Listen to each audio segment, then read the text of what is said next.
దేవరాగం జ్ఞానయోగం వ్యాసపీఠం బహువేదశాస్త్రం బోధామృతహిత శ్రీమన్నారాయణం శివగౌరీ సంభాషిత సకల పురాణం అష్టాక్షరి పంచాక్షరి మంత్రావరణం అఖిల దేవతా సంస్తుతి పారాయణం జయ మంగళకరమీ ప్రవచన శ్రవణం అనుదినము శుభము సుఖము జీవన గమనం దేవరాగం జ్ఞానయోగం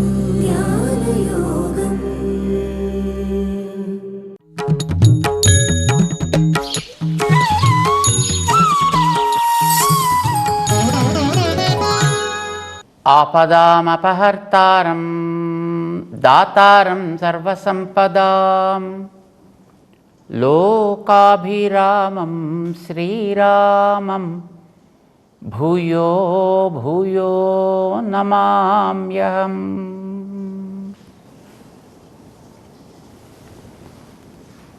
జై శ్రీమన్నారాయణ. ప్రియ భగవద్బంధులారా,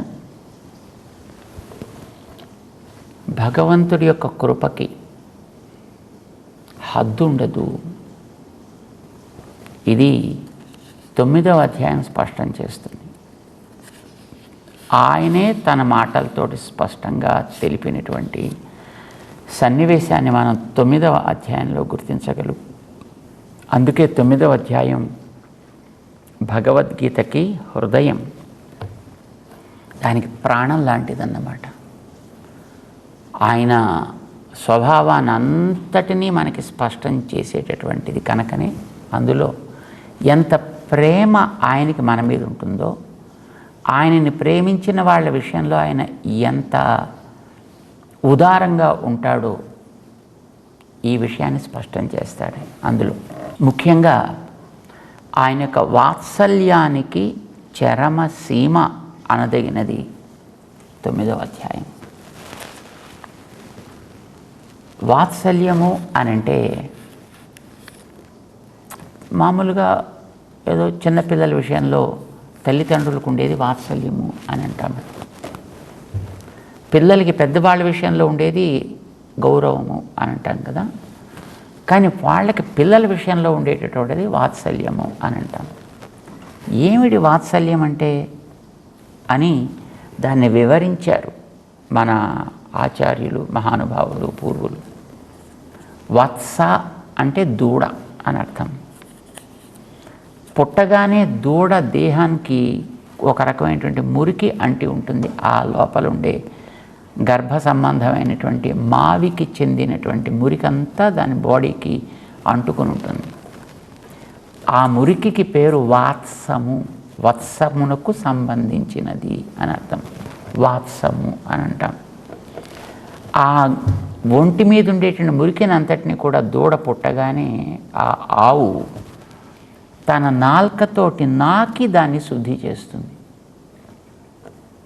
మామూలుగా ఎరైతో వెళ్ళి నీళ్లతోటి కడిగేసి దాన్ని క్లీన్ చేద్దాం అని అనుకుంటే ఆ తల్లి అంగీకరించదు. తనే మొత్తం పూర్తిగా నాకి శుద్ధి చేస్తుంది దాన్ని. ఆ నాకి తీసుకునేటటువంటి స్థితిని లా అంటారు, లాతి. వాత్సమును లాతి కనుక ఆ స్వభావానికి వాత్సలము. ఈ వాత్సలమే వాత్సల్యము అని దానికి స్వార్థంలో అలాగ వాత్సల్యము అవుతుంది అని అంటారన్నమాట. ఈ వాత్సల్యానికి తాత్పర్యం ఏమిటి?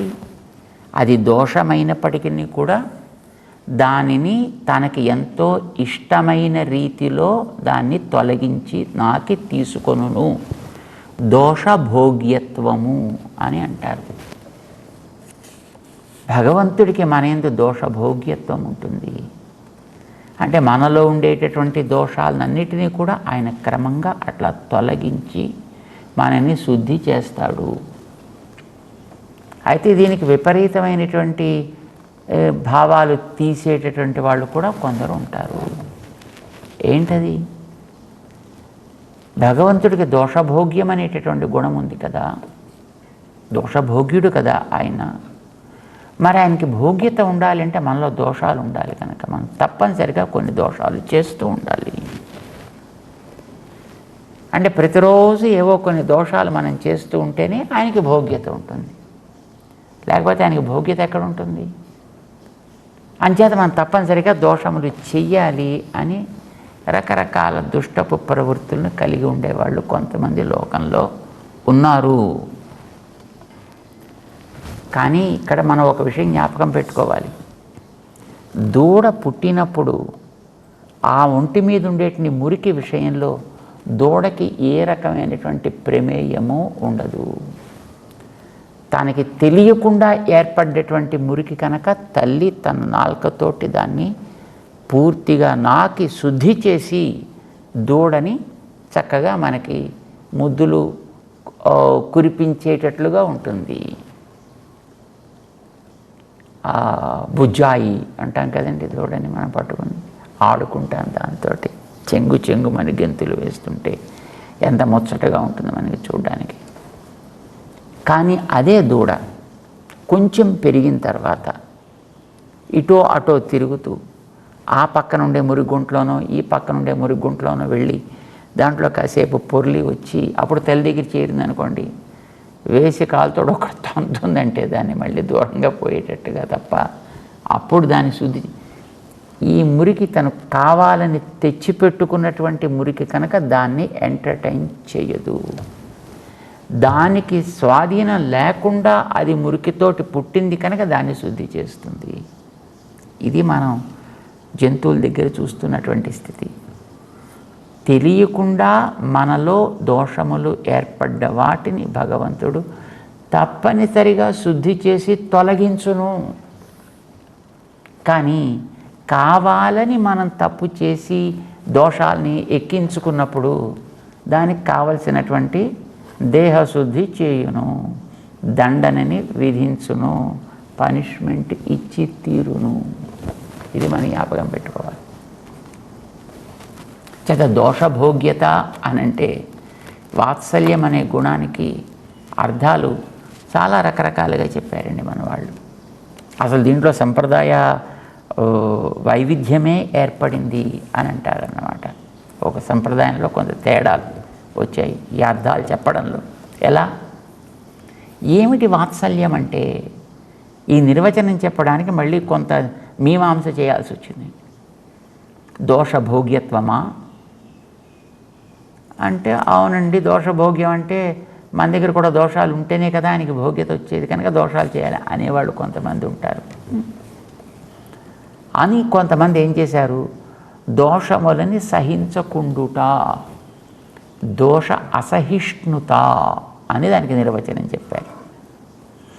మరికొంతమంది అన్నారు అసహిష్ణుత అని సహించకుండా ఎక్కడో దూరంగా ఉంటానంటే ఏం ఉపయోగం అండి, అవి మనలోంచి తొలగించకపోతే ప్రయోజనం ఏమిటి? కనుక దోషములని తొలగించాలని అనుకొనుట. తొలగించాలనుకోవడం అంటే నిరాచికీర్ష అని అంటారు. తొలగించాలి అని అనుకొనుట అని అర్థం అన్నమాట. చేత దోష నిరాచికీర్ష, దోష అసహిష్ణుత లేక దోషభోగ్యత్వమా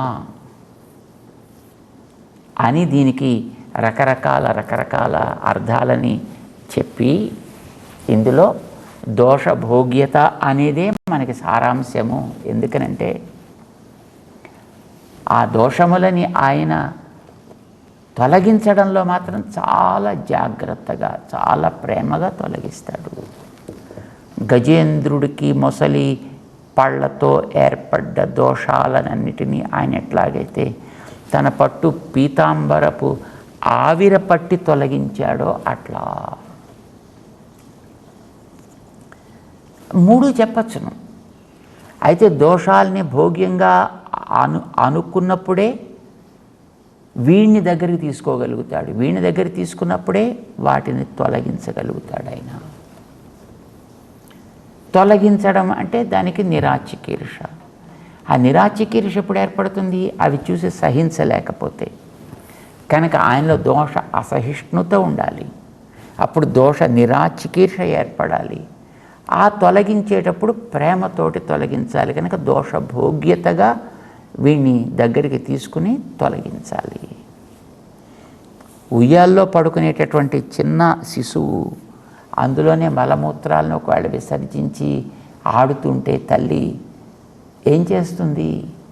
పిల్లవాడి మీద ఉండేటటువంటి భోగ్యత చేత ఆ దోషము తొలగించాలని కోరుకుని అది అందులో పిల్లవాడు ఆడుతుంటే సహించలేక చేత దోష అసహిష్ణుత ఉంటుంది, దోష నిరాచికీర్ష ఉంటుంది.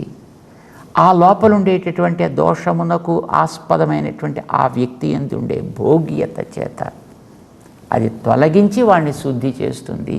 ఇది మనకి తెలుసు.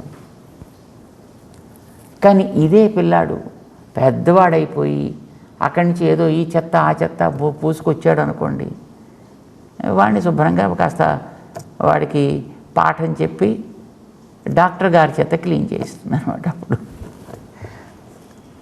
అంచేత మనకి మన ప్రయత్నం లేకుండా ఏర్పడ్డ దోషములని భగవంతుడు తప్పకుండా తొలగించును. ఒకటి, దోషములకు లోనైనటువంటి మనలో అది కలిగి ఒక దోషములకి లోనయ్యాననే బాధ ఏర్పడి ఒక పశ్చాత్తాపం కలిగి వాడు భగవంతుడిని శరణాగతుడైతే అలాంటి వాడినైనా తప్పకుండా తను ఆదరించి వాడిని మంచిగా తీర్చిదిద్దుతాడు. అంటే ఇది మీ ఇష్టం వచ్చినట్టు చెప్పడమేనా? అంటే మా ఇష్టం వచ్చినట్టు చెప్పడం కాదయా, భగవంతుడే చెప్పుకున్న మాట ఇది. ఎక్కడ? 9వ అధ్యాయంలో భగవద్గీతలో 30వ శ్లోకంలో ఈ మాటని తాను స్పష్టము చేసెను. ఏమని చూడండి. అపిచేత్ సుదురాచారః భజతే మాం అనన్యభాక్ సాధురేవ సమంతవ్యః సమ్యగ్ వ్యవసితో హి సహా. ఎంత అద్భుతమైనటువంటి శ్లోకం ఇది. ఆయన వాత్సల్యానికి చరమ సీమ ఇది అని చూపిస్తున్నాడు ఆయన. అపిచేత్ సుదురాచారః. ఆ అపిచేత్ అనే మాటలో ఉందండి అందం అంతా. అయితే కానివాయా, ఏంటి పెద్ద వాడు దురాచారుడు అంటావా? అయితే అవని ఏమైంది అంటున్నాడు అనమాట. అందులోనూ మామూలు దురాచారుడు కాదండి, వాడు సుదురాచారుడు అండి. దురాచారం అంటేనే చెడు, అందులో కూడా మంచి చెడు ఏమిటండి? సుదురాచార అంటే దురాచారం అంటే చెడు కదా. చెడులో ఎక్కడైనా కాస్త మంచి కలిస్తే అది కల్తీ చెడు అండి. ఏమాత్రం చెడు లేకుండా మంచి అనేది కలవకుండా ఉంటే అది మంచి చెడు. ఎవడో ఒక్కొక్కడిని తిడతాడండి, భక్తుడిని తిట్టాడు అనుకుందాం. ఎవడో ఒకడు ఆస్తికుడు భక్తుడిని తిట్టాడు. ఇప్పుడు మనకి తమిళనాడు లాంటి ప్రాంతాల్లో వాళ్ళు తిడుతుంటారండి, బయటకు వచ్చి లోపలికి వెళ్ళి మళ్ళీ విభూది పూసుకుంటారు, మళ్ళీ అక్కడంతా మళ్ళీ మొక్కుతారు, మళ్ళీ అక్కడ పళ్ళు కొబ్బరికాయలు అన్నీ కొడతారు దేవుడి దగ్గర. బయటకు వచ్చి మాత్రం శుభ్రంగా తిడుతుంటారు. మళ్ళీ ఈ తప్పులన్నీ పోవడానికి మళ్ళీ అక్కడికి వెళ్ళి మళ్ళీ అక్కడ మొక్కుకుంటారన్నమాట. అక్కడ అలాంటి అది నిజమైనటువంటి చెడు కాదు, అది కల్తీ చెడు. అది చెడు. మంచి చెడు అంటే అసలు ఏమాత్రం మంచి అనేది దాంట్లో కలవకుండా ఉంటే అది మంచి చెడు అన్నమాట.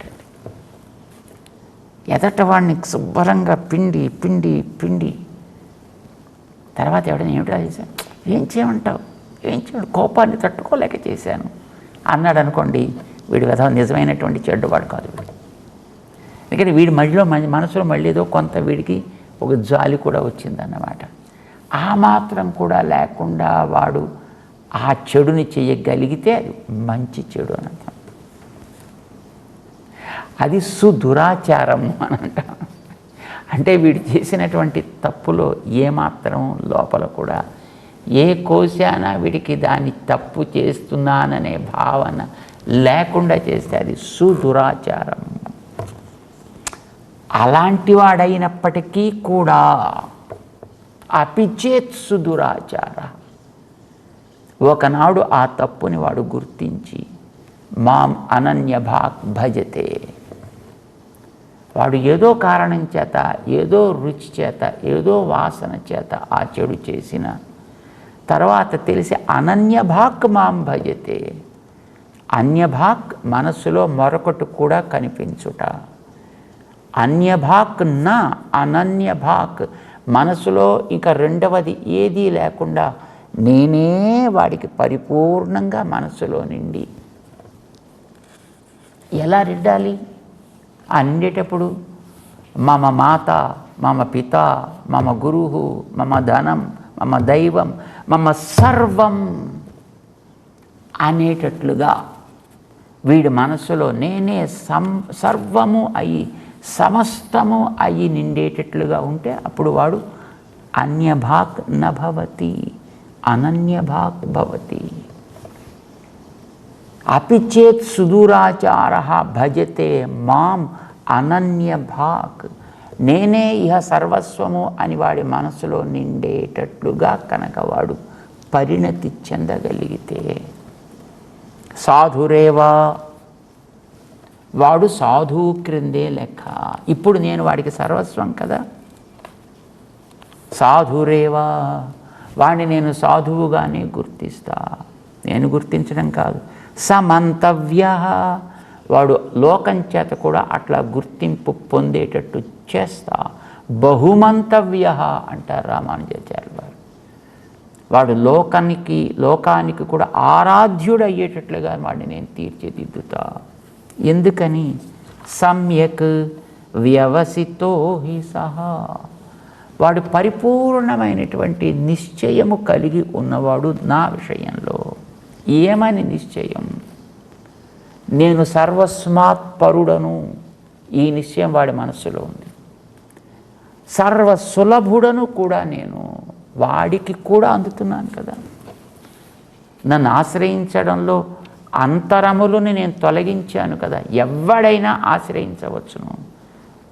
సమానత అంటే ఇది భగవంతుడే కదండి, ఈక్వాలిటీ. ప్రతి వాడికి ఒక దేవతలలోకెళ్ళ అతి ఉత్తముడైనటువంటి చతుర్ముఖ బ్రహ్మకి తన దగ్గరికి చేరటానికి, తనను ఆశ్రయించడానికి ఎట్లాంటి అర్హత ఉన్నదో, ఒక ఉడతకి, ఒక చీమకి, ఒక ఈగకి, ఒక దోమకి కూడా తనని చేరడానికి అదే రకమైన అర్హత ఉంటుంది అని నిరూపించినవాడు భగవంతుడు. అక్కడ దాంట్లో ఎవ్వడికి పక్షపాతము లేవు. సమూహం అని చెప్పుకున్నాడు ఆయన. అందుచేత వీడు తనని ఆ రకంగా గుర్తిస్తున్నాడు. ఈయన భగవంతుడు, నిఖిల జగదేక కారణుడు ఈయన పరంబ్రహ్మము, ఈయన కంటే మించిన వాడు మరి లేడు. ఈయన అందరికీ లోపల బయట ఉండి నడిపించేటటువంటి పరతత్వము నారాయణుడు. చేతన అచేతనములకి ఈయన నియామకుడు, చరాచరపతి, నాకు యజమాని, నన్ను కాపాడేటటువంటి స్వామి, నా లోపల ఉండే కొరతలని తీర్చేటటువంటి తత్వము, నా యందు ప్రేమ కలిగినటువంటి మంచి మనస్సు కలిగిన వాడు. ఇంతకంటే మరొక భోగ్య వస్తువు నాకు మరి లేదు సుమా అనే విశ్వాసంతో ఇది వాడిలో ఉండేటువంటి దృఢ నిశ్చయం. భగవంతుడి పరతత్వాన్ని గుర్తించాడు, భగవంతుడి సౌలభ్యాన్ని గుర్తించాడు. ఈ పరత్వ సౌలభ్యములు రెండూ ఆయనలో ఉన్నాయని గుర్తించిన వాడు మాత్రమే భగవంతుణ్ణి వాస్తవ స్వరూపంతో గుర్తించిన వాడు అని అర్థము. ఇలా వాడు గుర్తించాడు కనుక వాడి సాధువుగానే వాడిని భావించాలి. అలా భావించేటట్టుగా వాడిని లోకంలో తీర్చిదిద్దుతా నేను. మనం ఆళ్వార్లలో ఒక ఆళ్వారి యొక్క చరిత్రని విని ఉంటాం. విప్రనారాయణ అని సామాన్యంగా అందరూ అంటూ ఉంటారు. కానీ ఆయనకి తొండర్ అడి పొడి భక్త అంగ్రి రేణు అని పేరండి. ఆయన భక్తుల యొక్క పాదముల క్రింద ఉండే ధూళిని నేను అని అనుకున్నాండి. ఒకనాడు ఆయన భ్రష్టుడు, కానీ తత్వాన్ని గుర్తించిన తరువాత భగవంతుడికి పరిపూర్ణమైనటువంటి అంకిత భావంతో తనను గుర్తింపచేసుకోవాలంటే భాగవతుల పాద ధూళి అనే తప్ప తనకంటూ ఒక ఊరు, ఒక పేరు, ఒక గుర్తింపుని కోరనంత అతి ఉత్తమ స్థితికి తను చేరడం చేత ఆయన్ని తనకంటే అతిగా ఆదరించగలిగే, ఆరాధించగలిగే స్థితిని కలిగించి ఆళ్వార్లలో ఒకడిగా తీర్చిదిద్దాడండి. ఆయన్ని తొండర్ అడి పొడి ఆళ్వార్ అని అంటారు. అలా చేస్తాడా భగవంతుడు? చేస్తాడని మనకి పురాణములు ఘోషిస్తున్నాయి. ఒక సదాచార్య సమాశ్రయణం ఏర్పడినట్లయితే దానివల్లనే వాడు తప్పనిసరిగా మోక్షమును పొంది తీరును. మనకి పురాణం చెప్తోంది. మనకి పాపాత్మ క్షత్రబంధుశ్చ పుండరీకః పుణ్యకృత్. అన్ని రకాల భ్రష్టత్వానికి ఆకరమైనటువంటి ఒక పుణ్యకృత్ పాపాత్మ క్షత్రబంధువు. వాడు పుట్టాడు, వాడు క్షత్రియుడుగా, కానీ వాళ్ళు ఆ గుణాలు ఏమీ లేకుండా తయారయ్యాడు వాడు. కానీ వాడు కూడా ఒకనాడు ఆచార్య కటాక్షం చేత సన్మార్గగామి కాగలిగాడు, భగవత్ సమాశ్రయణం చేయగలిగాడు, భగవంతుడిని ఆశ్రయించి సన్మార్గంలోకి వాడు రాగలిగాడు. ఆచార్య ఆశ్రయణ చేసిన ఉత్తమ గుణములు కలిగినటువంటి పుండరీకుడు వాడు కూడా ఆచార్యవర్తయ ముక్తవు. ఆచార్యుని ఆశ్రయించారు వారిద్దరూ కూడా, వారికి ఉండే బంధముల నుంచి ముక్తులు కాగలిగారు. ఉద్ధవుడు అనుకుంటాడండి, ఉద్ధవుణ్ణి శ్రీకృష్ణుడు పంపించినప్పుడు గోకులానికి చేరి, అయ్యో నేనెందుకు ఇలాంటి ఏదో జన్మలో పుట్టాను కనుక ఆ గోపికల యొక్క పాద ధూళి కింద ఎక్కడో ఒక చోట పడుంటే తరించేవాడిని కదా. బృందావనే కిమపి గుల్మలత ఔషధీనాం. వాళ్ళ యొక్క పాద రేణువులుగా నేను ఎక్కడైనా పడుంటే సరిపోయి ఉండేది కదా, నా జన్మ తరించేది అని భావిస్తారు. సో సదాచార్య కృప భగవంతుని యందు కలిగినటువంటి ఒక ప్రేమ చేత, అంటే ఒక ఆచార్యుల ద్వారా సుసంస్కృతుడై భగవంతుణ్ణి శరణాగతి చేసి ఉత్తమ సంస్కార సంపన్నుడు కనుక అయినట్టయితే వాడు మంతవ్య సాధు. సాధు అంటే మనం గతంలో చెప్పుకున్నాం చాలాసార్లు. పరిత్రాణాయ సాధూనామ, అసలు భగవంతుడు అవతారమే అట్లాంటి సాధువుల కోసం వస్తానని చెప్పాడు ఆయన. ఎవరు సాధువులంటే భగవంతుని గుణములని స్మరించి ఆయన యొక్క విశ్లేషాన్ని, అంటే ఎడబాటుని క్షణకాలం ఓర్వజాలక భగవంతునికే తన సర్వ విధములైనటువంటి సేవలని సమర్పించాలనే తత్పరతతోటి ఆ భగవంతునితోటి ఉండి చేసేదే క్షణం. అది కాకపోతే అది క్షణమే ఒక యుగమని భావించి ఆ భగవంతుడి సేవ చేసేటప్పుడు, ఆ భగవంతుడిని దర్శించినప్పుడు, ఆ భగవంతుడిని భావించినప్పుడు పిచ్చివాడి వలె ఉన్మత్తుడై ఉండేవాడెవడుంటాడో వాడు సాధువు. అంటే ఎడబాటుని ఓర్వలేని వాడెవడో వాడు సాధువు. అంటే అలాంటి స్థితి వీడికి కలిగేటట్టుగా తను చేసుకుంటా.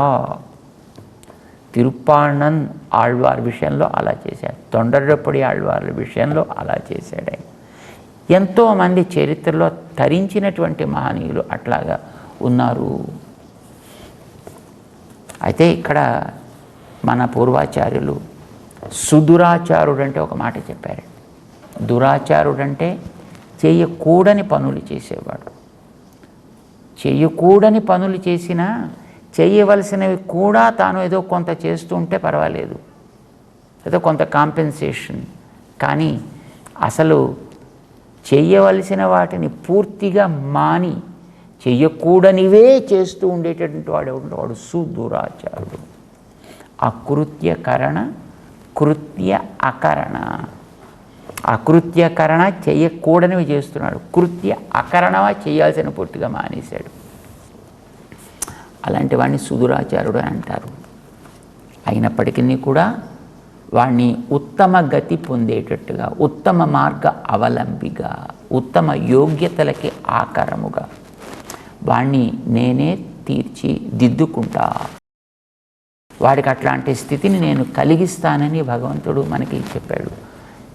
చాలామంది భగవంతుడి గురించి ఆశ్రయించేటప్పుడు భగవంతుడు మన పాపములు చేస్తే దండించును, శిక్షించును కనుక పాపములను క్షమించేటటువంటి స్థితిలోకి అలాంటి వాడెవడుంటే అక్కడికి మనం పోవాలి అని కొంతమంది పోతుంటారు. కానీ మన భగవంతుడు ఎప్పుడు అట్లా చెప్పలేదు. ఇక్కడ వాడు అపిచేత్ సుదురాచార సాధు. వాడు ఎంత దుష్టాత్ముడైనప్పటికీ కూడా వాడిని సన్మార్గంలోకి వచ్చేటట్లుగా నేను తీర్చిదిద్దుతా. దుష్టుడుగా ఉండి వాడిని కాపాడుతానని చెప్పలేదండి. నువ్వు పాపాత్ముడై వచ్చి నన్ను ఆశ్రయించుము అని చెప్పలేదు. పాపములని తొలగించుకుని నేను స్వీకరిస్తానన్నాడండి. ఇది భగవంతుడిలో ఉండే గొప్పదనం. మనం జ్ఞాపకం పెట్టుకోవాలి.